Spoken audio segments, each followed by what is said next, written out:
के लोग घबरा गए हैं और बीजेपी के लोग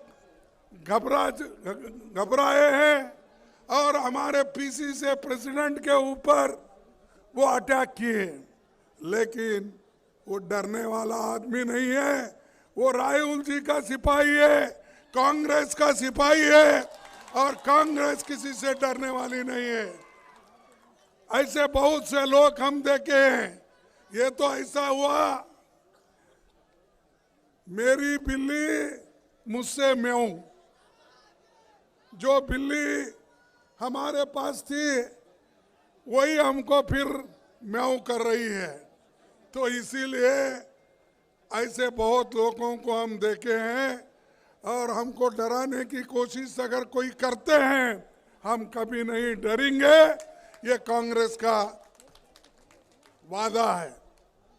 देश के लिए हमने खून बहाया, हमारे लोग जेल में गए, हमारे लोग फांसी पे गए। अरे हम ब्रिटिशर को नहीं डरे, क्या बीजेपी को डरेंगे? भाइयों, मैं मां कामाख्या को नमन करता हूं। आसाम के महापुरुष शंकर देव जी, माधव देव जी, अजान पीर जी दरगाह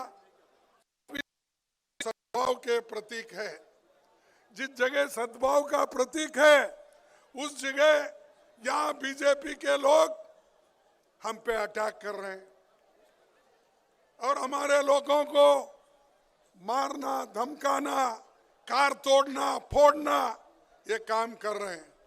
अरे भाई, अगर एक पत्थर आप मारेंगे तो वही पत्थर आपको भी लग सकती है।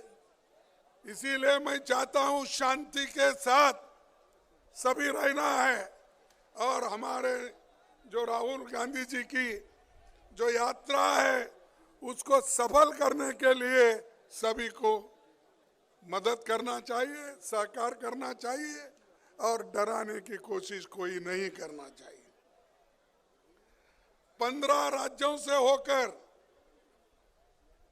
भारत जोड़ो न्याय यात्रा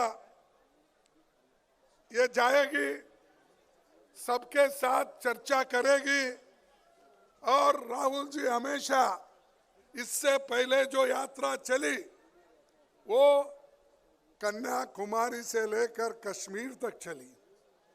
उस वक्त कहीं पथरावबाजी नहीं हुआ, कोई किसी को डराने की कोशिश नहीं की। हालांकि बहुत से रास्ते में बीजेपी की गवर्नमेंट थी, बहुत से संघ संगठन थे, आरएसएस का हेडक्वार्टर नागपुर, वहां से भी हम लिखने लाखों लोग उस जुलूस में शामिल थे, लेकिन किसी ने कोई गड़बड़ नहीं की। आसाम में क्यों हो रहा है? तो ये इसलिए हो रहा है, ये मोदी जी का चेला है।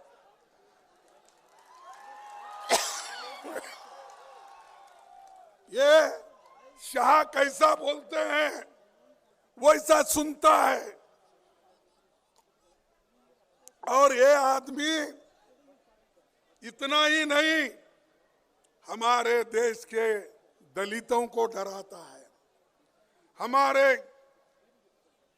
माइनॉरिटी को डराता है, बैकवर्ड क्लास को डराता है और डरा के वो लोगों को दहशत में रख के आगे के चुनाव के लिए काम कर रहा है।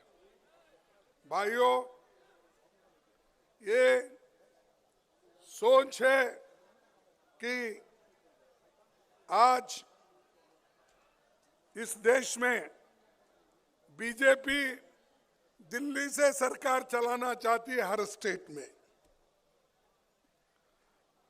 हमारा देश तो विविधता में एकता की जगह एक देश,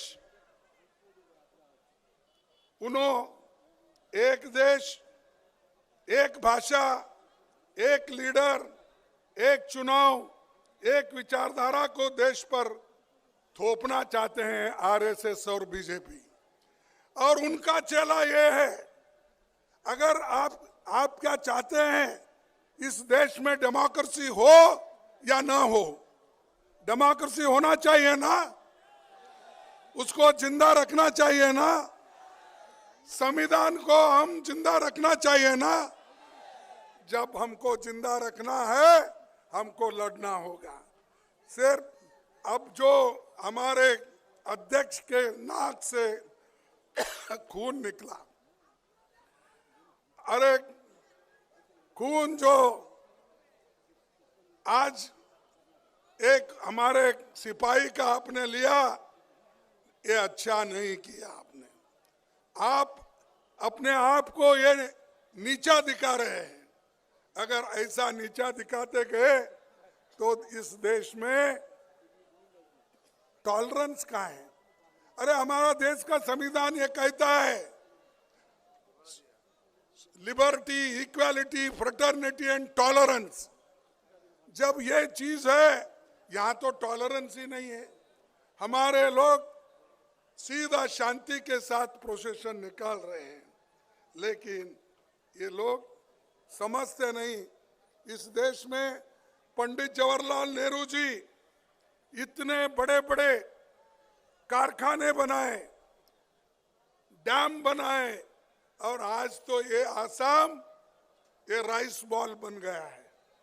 और इसीलिए आज खुशहाली के तरफ आसाम आज चल रहा है। क्या ये सब मोदी के जमाने में हुए? बड़े डैम मोदी के जमाने में हुए। IT, AIIMS, IIM, public sector, ये क्या मोदी के जमाने में हुए? ये सब कांग्रेस के जमाने में नेहरू जी ने बनाया, इंदिरा गांधी जी ने बनाया, और इसीलिए तो भारत की आर्थिक स्थिति मजबूत हो गई।